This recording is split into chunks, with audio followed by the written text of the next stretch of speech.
Okay तो आज हम डिस्कस करने वाले हैं properties of determinant and let me tell you this topic is going to be the most important topic of whole chapter. Also there is one more important topic, but अभी के लिए हमारे पास ये जो है वो आप कह सकते हो अभी तक जितना मैंने आपको पढ़ा है उसमें से इसको आप मोस्ट में डाल दीजिए, because from this topic you are going to get a 5 marks question. No doubt in this video we are not going to discuss about the any questions, but let me tell you, without the concept of this video you won't be able to solve even a single question of properties of determinant, questions based on properties of determinant. तो उसके लिए आपको इस video को बेहतरीन तरीके से मैं करवाने की कोशिश करूंगा, आप लोगों को देखना है, मजा आ जाएगा। चलिए स्टार्ट करते हैं आज के सेशन को। तो अगर आप चाहते हैं कि प्रॉपर्टीज ऑफ डिटरमिनेंट इसको यहाँ से 5 मार्क्स कंप्लीटली स्कोर करना चाहते हैं, तो उसके लिए आपको कुछ बेसिक चीज़ों का पता होना चाहिए। और वो बेसिक चीज़ें क्या हमारे पास है, तो प्रॉपर्टीज़ ही पता होनी चाहिए। दूसरी चीज़, आपको एक डिटरमिनेंट को या फिर मैट्रिक्स देंगे तो बोलेंगे इसको आपके डिटरमिनेंट की वैल्यू निकालिए, तो आप उसे एक्सपेंड करना चाहिए, एक्सपेंड करना पता होना चाहिए। तो वो एक्सपेंड कैसे करेंगे भाई, तो आप समझाता हूँ, ध्यान समझना। एक्सपेंड करना नो डाउट बहुत सारे स्टूडेंट को आता होगा, बट मैं जो बताने जा रहा हूँ उसको थोड़ा सा ध्यान से समझिएगा। उसमें क्या बताने जा रहा हूँ, आपको रो 1 रो 2 रो 3, कॉलम 1 कॉलम 2 कॉलम 3, टोटल कितने होगा आपके पास 6। रो 1 रो 2 रो 3, कॉलम 1 कॉलम 2 कॉलम 3, तो टोटल कितने होंगे आपके पास 6 तरीके होते हैं, 6 वेज दे रहा है, there are 6 ways to expand a determinant और यू कैन से मैट्रिक्स। तो ध्यान रहे, जब आप एक्सपेंड करेंगे तो एक रो, फर्स्ट रो के अबाउट एक्सपेंड करके आप राजी मत हो जाना भाई, आ रही बात समझ में। क्योंकि जब हम प्रॉपर्टीज ऑफ डिटरमिनेंट के क्वेश्चंस करेंगे तो वहां पे कौन से रो से कौन से कॉलम से कब कैसे एक्सपेंड कर दूंगा आपको पता तक नहीं चलेगा, अगर आपको ये वीडियो नहीं देखा होगा आपने तो। और अगर देख लिया सारी चीजें इस वीडियो की आती है, तो नेक्स्ट वीडियो में जो मैं क्वेश्चंस कराऊंगा गारंटीड के साथ उनमें से जो आपके पास क्वेश्चन है फाइनल बोर्ड में आने वाला है।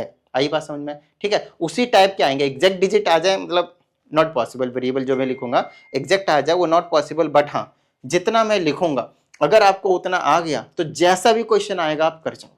आई बात समझ में। चलो स्टार्ट करते हैं आज के सेशन को। सबसे पहले हम एक मैट्रिक्स का एग्जांपल लेते, नहीं तो आप डिटरमिनेंट बोल लो तो डिटरमिनेंट का एग्जांपल ले लो, लाइक 2 3 1 5 4 2 2 3 1, ऐसा लिया मैंने, ऐसा मैंने आपके पास एग्जांपल जो लिया है, वैल्यूज मैंने छोटे छोटे रखे हैं जानबूझकर, ताकि जब मैं सॉल्व करूंगा तो मुझे ज्यादा टाइम ना लगे और आपको समझने में कोई प्रॉब्लम ना हो, कैलकुलेशन इजी हो जाए, ठीक है। चलिए ये वाली चीज समझ में आएगी तो आगे की चीजें भी आपको इजीली समझ में आने लग जाएंगे। सबसे पहले अगर मैं इसको नोटिस करता हूं तो मुझे डिटरमिनेंट की वैल्यू निकालनी है, तो डिटरमिनेंट की वैल्यू निकालने के लिए आप लोगों ने जनरली रो 1 के अबाउट एक्सपेंड करना सीखा होगा, रो 1 के अबाउट, जो कि मैंने लास्ट वीडियो में भी रो 1 के अबाउट ही सिखाया था और बाकी को करने से मना किया था, लेकिन यहां मना नहीं कर रहा हूं, यहां मैं सिखा रहा हूं तो सीखने ले, ठीक है। चलो रो 1 के अबाउट हम एक्सपेंड करने की कोशिश करते हैं, तो डिटरमिनेंट आ जाएगी वैल्यू ऑफ ए। कैसे रखेंगे, फर्स्ट वाला एलिमेंट एज इट इज, आपको पता है फर्स्ट वन पॉजिटिव होता है, सेकंड वाला नेगेटिव, थर्ड वाला पॉजिटिव, तो पहला प्लस का 2 रखेंगे। जिस भी रो या कॉलम में आता है ये वाला 2 उसको गायब करो, तो ये चारों बचे, 4 1 जा 4 माइनस 3 2 जा 6 आएगा। बोलो हाँ या नहीं, क्या इतनी बात समझ में आई। वैसे मैं बता दूं इसका डिटरमिनेंट की वैल्यू 0 आएगी।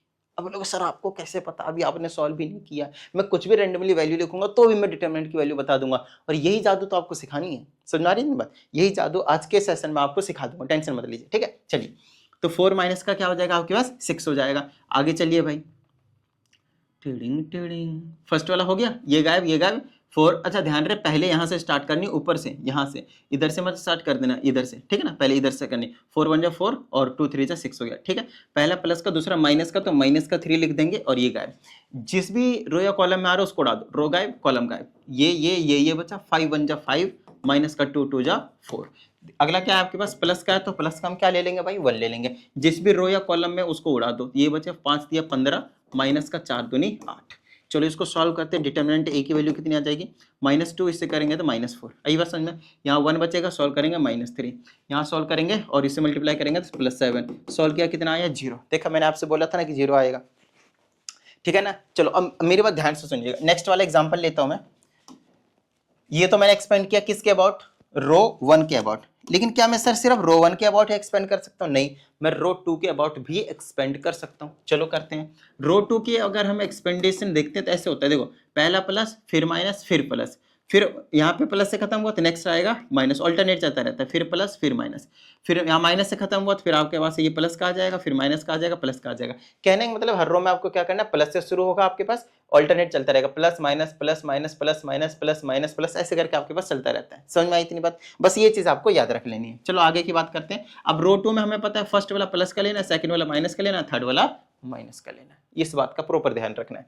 तो इसको हम एक्सपेंड करना शुरू करते हैं रो 2 के अबाउट। किसके अबाउट? रो 2 के अबाउट। ठीक है, चलो। तो ये वाला 5 क्या है, माइनस का लेना पड़ेगा भाई। जिस भी रो कॉलम में आता है उड़ा दो, रो गायब कॉलम गायब। इसे इसको 3 माइनस का 3 1 जा 3 आ गया। सेकंड में 4 है तो प्लस का 4 लेना है। ठीक है भाई, जिस भी रो और कॉलम में आता है गायब कर दो, 2 माइनस 2 आ गया। ठीक है भाई, सही है। अगला माइनस का 2 है तो माइनस का 2 लेंगे। टिडिंग, रो गायब कॉलम गायब। इससे इसको करेंगे 6, फिर उधर से भी करेंगे तो 6 भाई। 3 माइनस 3 2 माइनस 2 6 माइनस 6 क्या आएंगे? 0। 0 से किसी को मल्टीप्लाई करोगे क्या आएगा? 0। 0 से किसी को प्लस माइनस करोगे तो क्या आ जाएगा? मतलब 0 से 0 को प्लस माइनस करोगे तो क्या आ जाएगा? 0। सो ओवरऑल इसको सॉल्व किया तो कितना आ गया? 0। रो 2 के अबाउट अगर मैंने सॉल्व किया तो वो भी क्या आया? 0। मैं आपसे क्या कह रहा हूं, आप किसी भी रो या कॉलम के अबाउट क्या कर सकते हो? एक्सपेंड कर सकते हैं। You will get the same value of the determinant. आ रही बात समझ में? नेक्स्ट, अगर मैं रो 3 के अबाउट एक्सपेंड करना चाहूं तो भाई मैं कर सकता हूं, और मेरा आंसर बिल्कुल वही आएगा जो रो 1 और रो 2 के अबाउट आया था। अब रो 3 में हमने आपको पहले बता दिया भैया प्लस माइनस और प्लस आने वाला है, तो प्लस 2 से शुरुआत करेंगे। प्लस 2 से हमने शुरुआत कर दी भाई। प्लस नहीं भी लिखोगे चलेगा, जैसे मैंने फर्स्ट में नहीं लिखा था। इसका रो गायब करो, कॉलम गायब करो। 3 2 जा 6, माइनस का 4 1 जा 4 आ जाएगा। सेकंड वाला माइनस का लेना पड़ेगा, और कितना है आपके पास? इसके अबाउट है तो 3 ले लेते हैं। इसका रो गायब करो, कॉलम गायब करो। 2 2 जा 4 माइनस 5, 4 माइनस 5, फिर अगला प्लस का आएगा। यस, प्लस का कितना है? 1 है। 1 है। इसका रो गायब करो, कॉलम गायब करो। 4 2 जा 8 माइनस 15, 8 माइनस 15। ठीक है, सॉल्व करते हैं। यहाँ सॉल्व करेंगे 2 बचेगा, 2 2 4। यहाँ सॉल्व करेंगे -1, इसको करेंगे तो प्लस का 3, प्लस का 3, इसको सॉल्व करेंगे तो माइनस का 7। लो भाई आ गया ना 0। मैं कह ही रहा था 0 आएगा। तो मैंने आपको एक्सपेंड करना सिखा दिया रो 1 के अबाउट, रो 2 के अबाउट एंड रो 3 के अबाउट भी। अब किसके अबाउट में आपको एक्सपेंड करना सिखाऊंगा भाई? Column 1, column 2 and column 3। चलो स्टार्ट करते हैं फटाफट। इसको कर दो थोड़ा सा छोटा, चलो, क्योंकि इसी में हमें आपको सारी चीजें सिखानी है भाई। इसी में हमें सारी चीजें सिखानी है आपको। तो ये हो जाएगा C1, और ये हम C2, और हम सॉल्व करेंगे C3 के अबाउट भी। अब कॉलम 1 की वैल्यू निकालेंगे। ऑलरेडी मैंने प्लस माइनस आपको दे दिया, अगर आपको पता हो तो। ऑलरेडी मैंने आपको प्लस माइनस दे दिया, तो पहले कॉलम 1 को फिक्स करो टिडिंग करके। फिर कॉलम 1 का फर्स्ट एलिमेंट लेंगे, तो प्लस का है तो 2 ले लिया, गायब करो। रो और कॉलम गायब किया, इसको करेंगे तो 4 माइनस का 6 हो जाएगा। ठीक है, दूसरा ले लो भाई, क्या आने वाला है? सेकंड वाला एलिमेंट माइनस का आने वाला है, तो माइनस का 5 ले लोगे। इसका रो और कॉलम गायब किया, 3 माइनस 3 हो गया। ठीक है, चलो भाई अगला प्लस माइनस, फिर प्लस का आ जाएगा, अगला 2 आ जाएगा। ठीक है ना, कॉलम 1 को फिक्स किया था। रो गायब, कॉलम गायब, 3 2 जा 6 माइनस 4 हो गया, 6 माइनस का 4 हो गया। सॉल्व करते हैं इसको, तो यहाँ से देख लो क्या आ जाएगा। गारंटेड के साथ 0 आएगा। आप सॉल्व करो ना भाई, देखो ये तो 0 गायब हो गया, भूल जाओ। ये सॉल्व करेंगे -2, और इसको करेंगे -4, और ये 2 और ये +4, -4 +4 क्या आ गया? 0। गारंटी, टेंशन मत लो। चलो C2 के अबाउट हम एक्सपेंड करना सीखते हैं। तो C2 के अबाउट अगर हम एक्सपेंड करना सीखते हैं तो मेरे पास क्या आ जाएगा? ये वाला कॉलम। ठीक है, तो फर्स्ट एलिमेंट चूज किया, रो गायब कॉलम गायब। ये 5 और -4। पहला क्या था? माइनस का 4 था ना, माइनस का 3 था, सॉरी माइनस का 3 था। देखो कॉलम 2 से स्टार्ट किया तो माइनस का है, फिर प्लस का है, फिर माइनस का, तो माइनस का लेंगे पहले। ठीक है, तो माइनस का 3 लिया, इसका रो गायब किया, कॉलम गायब किया। इसे इसको करेंगे 5 माइनस का 4, 5 माइनस का 4। सेकंड वाला प्लस का 4 आ जाएगा, कॉलम वाला। रो गायब कॉलम गायब, 2 माइनस का 2, 2 माइनस का 2। नेक्स्ट माइनस, फिर प्लस, फिर माइनस का शुरुआत कर देंगे। नेक्स्ट आपके पास 3 है, नेक्स्ट आपके पास माइनस का 3 है, तो इसका रो गायब कॉलम गायब, 4 माइनस 5। कितना आ गया आपके पास? 4 माइनस 5। आप सॉल्व कर लो ना भाई, आपको 0 मिलेगा। देखो ये तो गायब हो गया, 0 हो गया। ये कितना है? 1, तो -3 यहाँ बचा, और ये कितना आपके पास? -1, और ये प्लस का 3 हो जाएगा। -3 + 3 कितना हो गया आपके पास? 0 आ गया। आई बात समझ में? चलो C3 के अबाउट और लास्ट आपके पास एक्सपेंड करना सिखा देता हूँ ये भी इसके अबाउट। तो इसका फर्स्ट एलिमेंट लेंगे तो प्लस का आपको साफ साफ दिख रहा है, तो +1 लिखो, ना लिखो कोई दिक्कत नहीं, 1 लिख लो। ये गायब करो, ये गायब करो, इसका करेंगे कितना आएगा? 5 3 15 -8, 15 - 8। ठीक है, चलो पहला गायब, दूसरा माइनस का 2 है तो माइनस का 2 लिखेंगे। फिर ये गायब हुआ, ये गायब हुआ, ये गायब हुआ, 2 3 जा 6 -6 आ जाएगा। अगला आपके पास प्लस का था, माइनस का था, फिर आपके पास क्या आ जाएगा? प्लस का आ जाएगा भाई। तो ये गायब, और ये आ जाएगा 8 माइनस का 15, 8 माइनस का 15, अच्छा कितना था एलिमेंट, 1 ही था, चलो ठीक है, 8 माइनस का 15। अब सॉल्व करो ना भाई, आपको क्या मिलेगा, 0 मिलेगा। बोलो भाई समझ में आ रही बात। तो मैंने अभी तक आप लोगों को ऑलमोस्ट 10 मिनट्स का टाइम लगाकर 10 मिनट देकर मैंने आप लोगों को सिखाया है कि किस तरीके से हर एक रो और कॉलम के अबाउट हम क्या करते हैं, एक्सपेंड करते हैं। ये भाई मामूली चीज नहीं है, बच्चे मिस्टेक कर देते हैं प्लस माइनस में, आपको ऐसे मजा आ रहा होगा, अरे ये तो छोटी चीज है ना, स्किप मत कर लेना। चलो अगर आप लोगों को ये चीज समझ में आ गई है तो मैं बता रहा हूं ना, अब आपको प्रॉपर्टीज को ऐसे उड़ा दोगे, तुरंत उड़ा दोगे। समझ में आ रही है बात। चलो नेक्स्ट की बात करें, जैसे कि हमारे पास ये बिल्कुल मजा आ जाएगा करके, जैसे कहा जाता है if each element of a row या फिर कॉलम आपके पास क्या है, 0 है, तो उसके वैल्यू जो है आपके पास क्या आएंगे, 0 है। आप कोई भी डिटरमिनेंट का एग्जांपल ले लो, कोई भी डिटरमिनेंट का एग्जांपल ले लो, जनरली डेल्टा से रिप्रेजेंट करते हैं, कोई दिक्कत वाली बात नहीं है। तो डिटरमिनेंट को अगर कोई भी रो जैसे ट्रेडिंग ट्रेडिंग ट्रेडिंग कर दिया और उसके बाद आप कुछ भी ले लो, उसके बाद आप क्या करो, कुछ भी ले लो, कोई दिक्कत वाली बात नहीं है। अगर कोई भी एक रो, जरूरी नहीं एक रो भाई, और इनमें से जरूरी नहीं कि first row second row third row, कोई भी रो अगर आपके पास 0 हो जाए, तीनों एलिमेंट, या फिर कॉलम में ले लो 5 3 7 0 0 0 और 1 2 3, कुछ भी ले लो, कोई दिक्कत वाली बात नहीं है, कोई दिक्कत वाली बात नहीं है भाई, कुछ भी ले लो। बस ये देखो कॉलम में 0 है, रो में 0 है, तो इसके डिटरमिनेंट की वैल्यू भी 0 आएगी और इसके डिटरमिनेंट की वैल्यू भी क्या आएगी, 0 आएगी। बोलो हाँ या नहीं भाई। तुम्हें जिस भी रो में 0 दिया आप उसी के अबाउट एक्सपेंड कर दो, ब्रैकेट के बाहर यही 0 पड़े रहेंगे तो ब्रैकेट के अंदर वाले को मल्टीप्लाई करके क्या बना देंगे, 0, तो सारे 0। इसके अबाउट खोल दो तो क्या आएगा, सारे 0। अभी मैंने सिखाया, इसीलिए मैंने हर रो और हर कॉलम के अबाउट आपको एक्सपेंड करना सिखाया, किस लिए, इसी चीज के लिए। समझ में आई इतनी बात, सिर्फ और सिर्फ इसी चीज के लिए। नेक्स्ट की बात करते हैं हम, प्रॉपर्टी नंबर 2, बस यही है, सिर्फ इतना। ऐसे छोटे छोटे प्रॉपर्टी है आपके पास, कुछ टेंशन लेने की कोई जरूरत नहीं है। अगले 10 मिनट में ये समझाया, देखो छोटी सी चीज समझाने के लिए मैंने 10 मिनट लिया, लेकिन बाद में ये जो बड़ी बड़ी चीजें हैं जो बच्चे के समझ में तक नहीं आते, उसको मैं समझाने के लिए फिर से 10 मिनट ही लूंगा, तुरंत समझ में आ जाएगा। 10 प्रॉपर्टी है आपके पास, तुरंत समझा दूंगा, ठीक है। ज्यादा ज्यादा 15 मिनट चला जाएगा भाई, कोई प्रॉब्लम वाली बात नहीं। चलो अब इसको समझते, कहा जाता है each element on one side of principal diagonal is 0, then the value of the determinant is product of the diagonal. समझते हैं, एक डिटरमिनेंट लेते हैं, यहां मैंने 3 4 5 लिया, 1 2 ऐसा करके लिया, और कुछ भी ले लेता हूं मैं 1 7 0।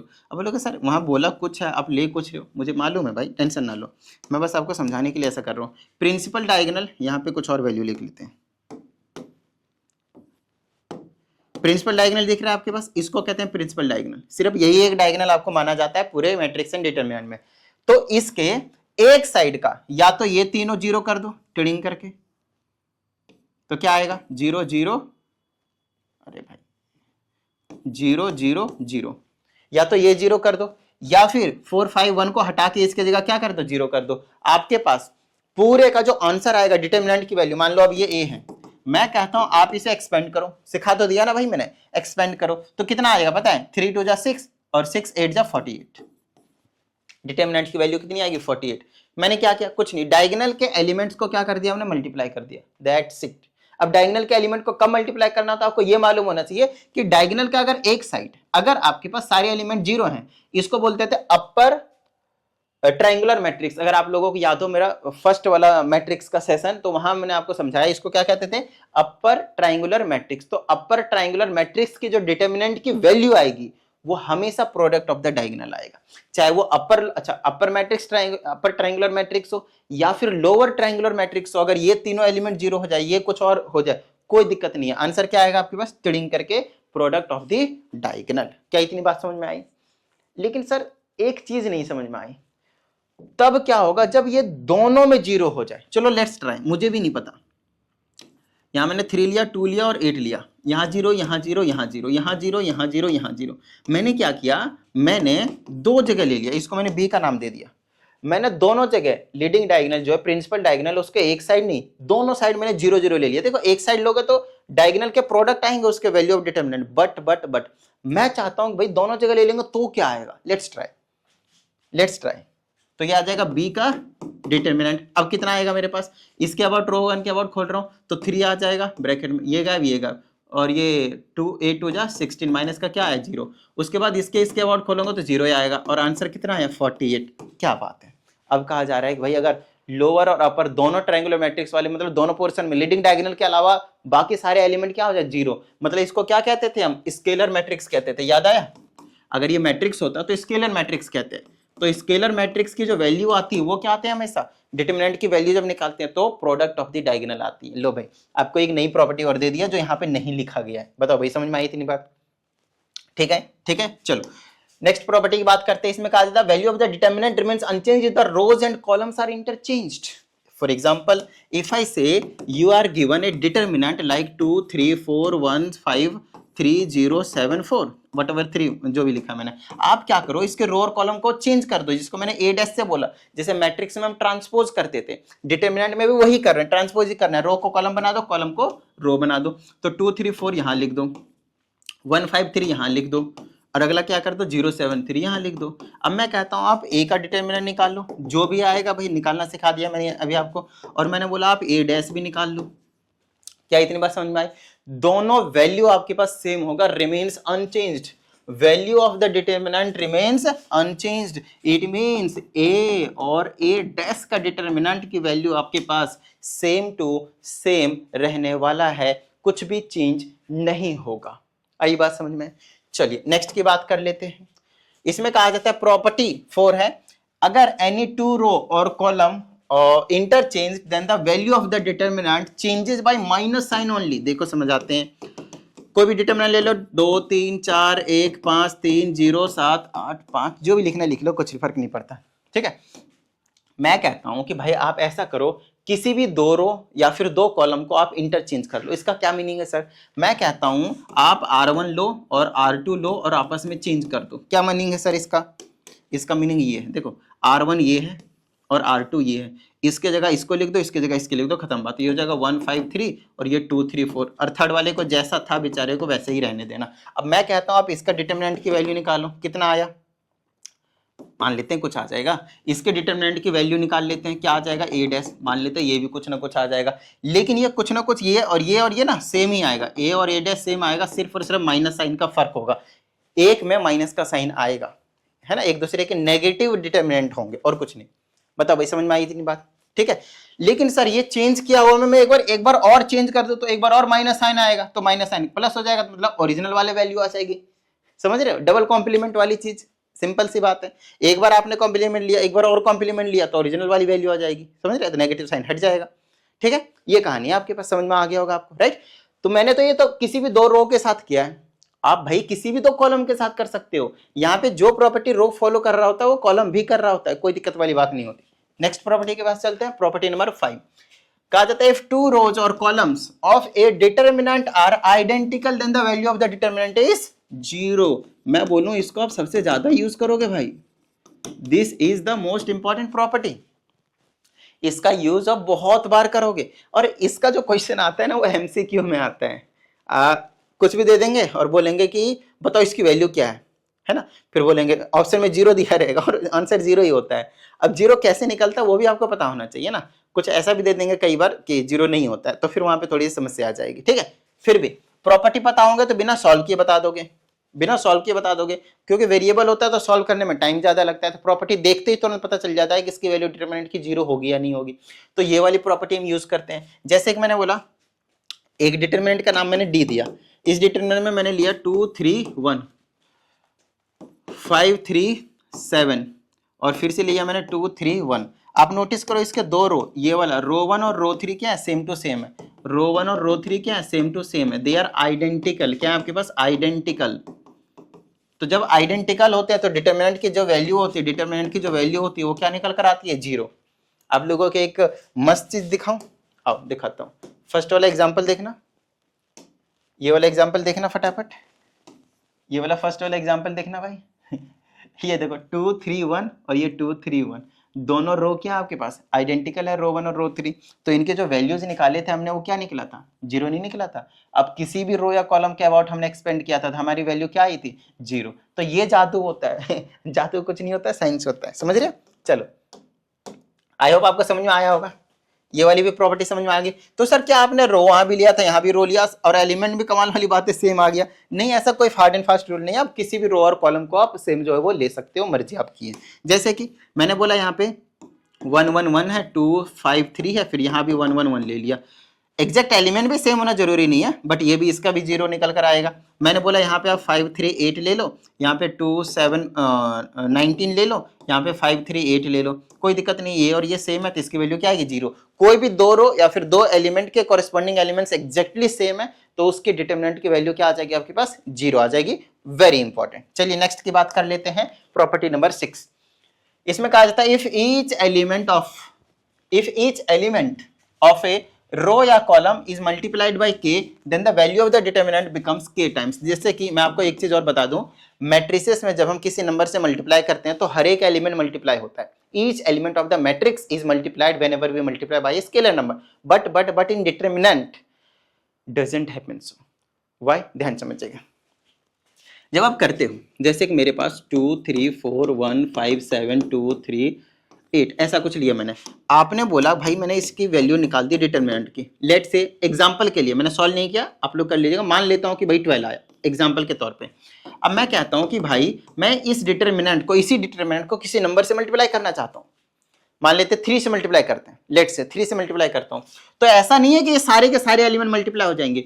कोई एक रो या तो कोई एक एलिमेंट मल्टीप्लाई होगा, कोई एक रो या तो कोई एक एलिमेंट मल्टीप्लाई, एक कॉलम मल्टीप्लाई होगा, या तो कोई एक रो या तो एक कॉलम जो है मल्टीप्लाई होगा। इसको मैंने ए डैश बोल दिया, जिसको मैं 3 से मल्टीप्लाई कर रहा हूं, या फिर 3 टाइम्स ए बोलो, कोई दिक्कत वाली बात नहीं है, ए डैश ही बोलो, वो मैट्रिक्स की बात हो जाएगी। 3 से किसको मल्टीप्लाई कर दो बताओ? इसको मल्टीप्लाई कर दो, तो बाकी दोनों का ऐसे रखो, 2 3 4 2 3 8, इसको एज इट इज रखो। इसको 3 से मल्टीप्लाई किया तो 3 आएगा, 15 आएगा, और 7 या 21 आएगा, 21 आएगा। बोलो हाँ या नहीं। अब मैं बोलता हूँ आप इसकी डिटरमिनेंट की वैल्यू निकालोगे तो क्या आएगा? जो स्टार्टिंग वाला था वो 3 टाइम्स जिससे आपने मल्टीप्लाई किया उसी के टाइम्स हो जाएगा, उसी के टाइम्स हो जाएगा, मतलब 36 इसका निकल कर आएगा डिटरमिनेंट की वैल्यू। कुछ समझ में आ रहा है?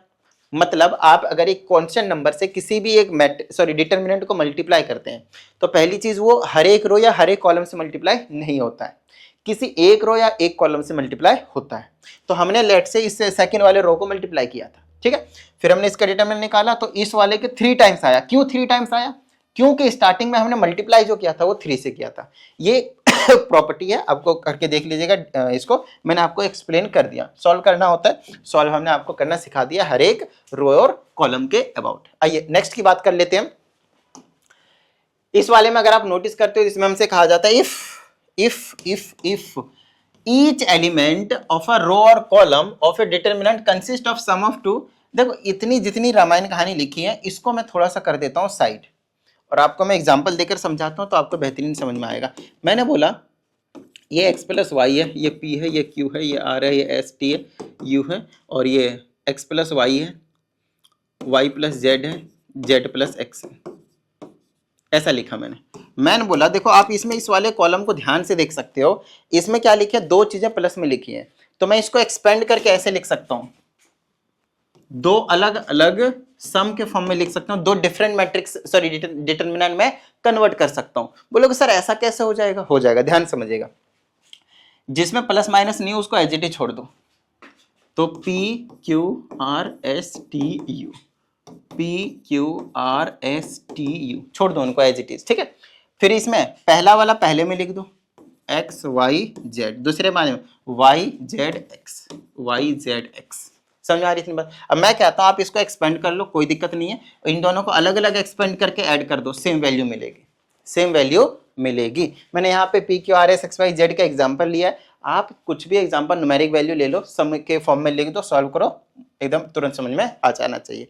सिर्फ आपको इसमें इतना ही समझ में आना चाहिए, बाकी क्वेश्चंस करने से इनकी जो मतलब क्रिस्टल क्लियर वाली बात कहते हैं ना, वो गारंटेड हो जाएंगे, ज्यादा टेंशन लेने की कोई जरूरत नहीं है। सिर्फ इतना याद रखना भाई ऐसा लिखा होगा तो हम ऐसा लिख देंगे, आपसे कोई डेफिनेशन नहीं पूछ रहा। आइए प्रॉपर्टी नंबर 8 की बात करते हैं। इसमें हमसे कहा जाता है if to each element of a row or column of a determinant be added to equi multiples of the corresponding element of one row or column, the value of the determinant remains unchanged। क्या बात है, आइए समझाता हूं। अगर मेरे पास एक a है जिसको मैंने बोला 2 है, 3 है, 4 है, 1 है, 7 है, 3 है, 5 है, 2 है, 1, ऐसा करके अभी जो मैं आप सिखा रहा हूं ना, यही सेम चीज हम यूज करने वाले हैं नेक्स्ट वीडियो में क्वेश्चंस को उड़ाने के लिए। बहुत बहुत बहुत बहुत ही ज्यादा इंपॉर्टेंट चीज है, ठीक है। चलिए मैं कहता हूं इसमें मैं एक ऑपरेशन, इसको ऑपरेशन लगाना कहते हैं, इस ऑपरेशन को ध्यान समझिएगा। एक्चुअली था क्या, मैट्रिसेस वाले चैप्टर में आपके पास एक एक्सरसाइज थी लास्ट वाली जिसमें था एलिमेंट्री ट्रांसफॉर्मेशन, और उसे हटा दिया सिलेबस में से। एक्चुअली अगर वो वहां होता और वहां पे आपको मैट्रिसेस में ये एलिमेंट्री ट्रांसफॉर्मेशन जिसे हम ऑपरेशंस कहते थे, अगर वो लगाना आ जाता, यूज करना आ जाता, फिर आप बोलते अरे यार क्या बात है, मजा आ गया। समझ में आ रही थी बात? तो यहाँ पे आपको तुरंत समझ में आ जाता है, नहीं तो फिर भी हम कोशिश करेंगे और आपको समझा के ही रहेंगे, उसकी टेंशन मत लीजिए, ठीक है, ध्यान समझिएगा। मैं कहता हूं एक ऑपरेशन लगाना चाहता हूं मैं किसमें, R1 में, और जिसमें ऑपरेशन लगाते हो ध्यान समझिएगा सिर्फ उसी में चेंज आता है और बाकी किसी में चेंज नहीं आता, तो बाकी को आप ऐसे ही लिखोगे, बाकी को आप क्या करोगे, ऐसे ही लिखोगे। समझ में आ रही थी बात? बाकी को आप ऐसे ही लिखोगे। नेक्स्ट, अब R1 में आप क्या ऑपरेशन लगाना चाहते हो मुझे क्या पता भाई। R1 में आप R1 और लेट से R2 को ऐड करना चाहते हो, लगा सकते हो, माइनस करना चाहते हो कर सकते हो, मल्टीप्लाई करना चाहते हो कर सकते हो, कोई दिक्कत वाली बात नहीं, डिवाइड करना चाहते हो कर सकते हो, कोई दिक्कत नहीं, प्लस माइनस मल्टीप्लाई डिवाइड हम सब कर सकते हैं। क्लियर है यहां तक? लेकिन लेकिन लेकिन ध्यान समझिएगा, अकॉर्डिंग टू दिस प्रॉपर्टी ये क्या कहना चाहता है, कहता है भाई आप अगर किसी भी रो को मान लेते हैं कि 2 से आपने पहले मल्टीप्लाई कर लिया फिर इसमें ऐड करिए तो भी कोई दिक्कत नहीं, वैल्यू डिटरमिनेंट की सेम रहेगी। समझ में आ रही थी बात? ध्यान समझो। तो आप इस वाली चीज को सॉल्व करो। R1 का मतलब क्या, फर्स्ट एलिमेंट 2 प्लस में 2 से मल्टीप्लाई कर रहे हैं किसको, R2 एलिमेंट को, तो कॉरेस्पॉन्डिंग को मल्टीप्लाई करना होता है, मतलब इस वाले को, तो कितना हो गया 4, तो यहाँ पे आप 4 लिखो, ठीक है। नेक्स्ट, R2 की जगह कितना, R1 की जगह सॉरी सेकंड एलिमेंट तो 3 है, बीच में प्लस 2 से मल्टीप्लाई करेंगे, R2 मतलब सेकंड एलिमेंट 7, 7 में 14, 3 कितना आ गया आपके पास 17 आ गया। नेक्स्ट, R1 की जगह कितना आपके पास है 4 है, प्लस में 2 की जगह 2 ही रखो, R2 की जगह इसका कॉरेस्पॉन्डिंग एलिमेंट कितना है 3, 3 उड़ 6 10 आ गया। अब इसकी वैल्यू निकाल लो, इसकी वैल्यू निकाल लो, डिटरमिनेंट की वैल्यू रिमेन्स अनचेंज्ड। समझ में आई इतनी बात? क्लियर है? चले आगे, चलो भाई नेक्स्ट की बात कर लेते हैं हम।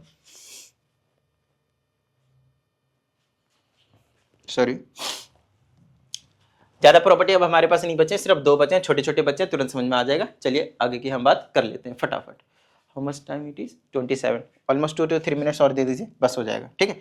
चलिए इसमें हमसे कहा जाता है the sum of the product of the elements of any row and column with the cofactors of the corresponding elements of the other rows और कॉलम इज 0। समझ में नहीं आया ना? अब समझाता हूँ, ध्यान से समझने की कोशिश करना।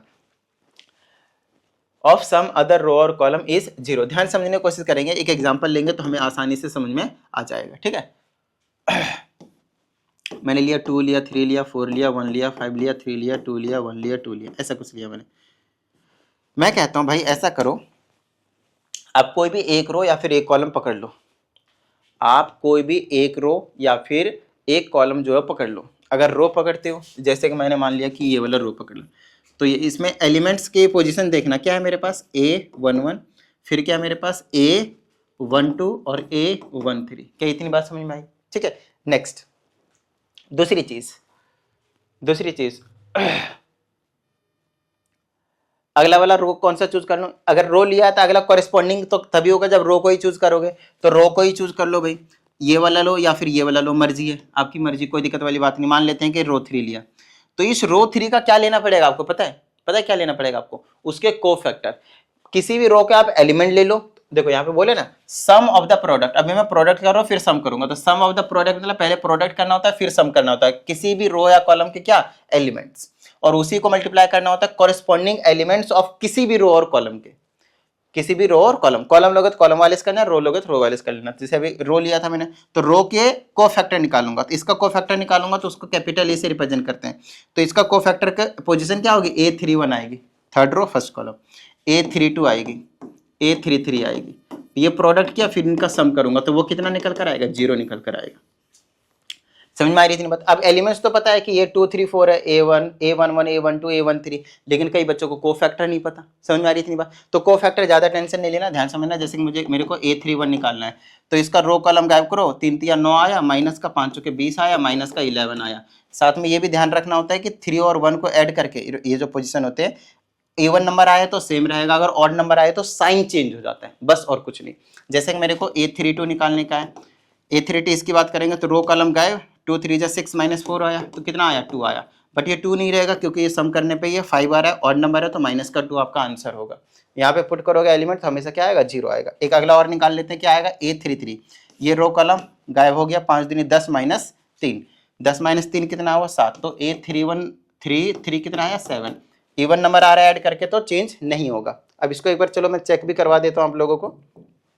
A11 क्या है 2 है, A31 कितना है माइनस का 11 प्लस में A12 कितना है 3 है, और A32 कितना आपके पास माइनस का 2 है, प्लस में इसका कितना आपके पास 4 है, और इसका कितना आपके पास है 7 है। सॉल्व करते हैं इसको, माइनस का 22, इसको करेंगे तो माइनस का 6 और प्लस का 28, सॉल्व करो कितना आएगा 0। यही तो ये कहना चाह रहा है, समझ में आ रही है बात। चलो लास्ट वीडियो में हालांकि मैंने आप लोगों को माइनर एंड कोफैक्टर दोनों चीजें एक्सप्लेन करी हुई है ऑलरेडी, राइट। चलिए इसमें कहा जाता है प्रॉपर्टी नंबर 10 के अकॉर्डिंग, अगर ए और बी को square matrix of the same order same होने चाहिए, तब जाकर डिटर्मिनेंट ऑफ ए बी, मतलब ए और बी का जो डिटर्मिनेंट है वो हमेशा किसके इक्वल होगा, ए का डिटर्मिनेंट मल्टीप्लाई बाय बी का डिटर्मिनेंट। और ये भी प्रॉपर्टी हमने लास्ट वाली वीडियो में, ये जो छोटे छोटे प्रॉपर्टी थे ना, इनको हमने लास्ट वाली वीडियो में मतलब सॉल्व किया हुआ है, जिसका हम क्वेश्चंस करने में यूज नहीं करेंगे, नेक्स्ट वीडियो के क्वेश्चंस को करने में यूज नहीं करेंगे, वो प्रॉपर्टी हमने पीछे वाले में हमने यूज कर लिया, हमने बता दिया, क्वेश्चंस भी करवा दिए उसके बेस पे, राइट।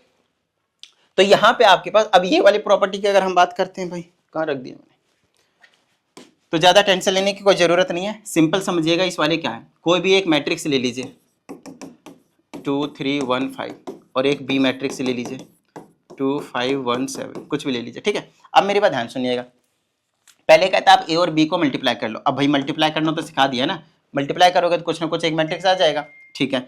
अब इसका फिर डिटरमिनेंट की वैल्यू निकाल लो तो कुछ ना कुछ आ जाएगा, वो हमेशा किसके इक्वल आएगा पता है, आप पहले का डिटरमिनेंट निकालो, दूसरे का डिटरमिनेंट निकालो और दोनों को क्या कर दो, मल्टीप्लाई कर दो। अब ये चीजें पहली वाली वीडियो में मैंने आप लोगों को ऑलरेडी सिखा दिया बिल्कुल डिटेल में, तो मेरे हिसाब से यहाँ पे करवाना उतना ज़्यादा सही नहीं है आपके पास, तो प्लीज़ फर्स्ट वाली वीडियो को रेफर कर लीजिए और बेहतरीन तरीके से देख लीजिए स्टार्टिंग से। इसलिए मैं वीडियो की हमेशा क्या कर देता हूँ, आप लोगों के लिए नंबरिंग कर देता हूँ, और अगर आप लोगों को कुछ डाउट होता है तो इस नंबर पर आप अपने डाउट्स को सेंड कर सकते हैं। आप लोगों को मैं पूरी कोशिश करूंगा कि टाइम पे प्रॉपर वीडियो सॉल्यूशन प्रोवाइड करवा सकूं, नहीं तो लाइव क्लास में डिस्कशन कर लेंगे। तो ओवरऑल इस सेशन में आपके पास कुछ इतना ही रहता है। उम्मीद करते हैं सभी चीज़ें इस वीडियो के समझ में आ गए होंगे, और इस वीडियो के समझ में आए हैं तो ही नेक्स्ट वीडियो वाली चीज़ें आप लोगों को क्लियर होंगे। तो इसको प्लीज़ अच्छे से कर लीजिएगा, ताकि नेक्स्ट वीडियो जब मैं आप लोगों के लिए क्वेश्चन लाऊं तो आपके 5 मार्क्स क्या हो जाए, कंफर्म हो जाएंगे। चलिए उम्मीद करते हैं सभी चीज़ें क्लियर हुई होंगी, प्रैक्टिस करते रहिएगा। मिलते हैं अगली वीडियो में। जय हिंद।